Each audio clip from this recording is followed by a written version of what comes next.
Hello everyone, welcome back into this channel, and in this video I will like to show you the way how you can get a Polaroid frame for your Instagram story. So this Instagram story is quite viral these days, and let's just make yours.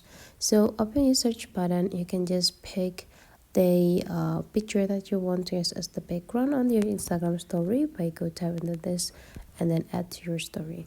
The next is just adding your photo in the top side by go tap into this icon, and if you want to get the Polaroid frames, just tap into this frames, and then you just have to pick the picture, and then you just have to go tap done. And now you already got the picture with the Polaroid, so you just need to adjusting the size. When do you want to place them? And right after you're done, you're ready to upload it into your Instagram stories. So you're done. So that's for today's tutorial. Hopefully you enjoyed this tutorial today, and don't forget to subscribe and turn on the notification section for the upcoming video.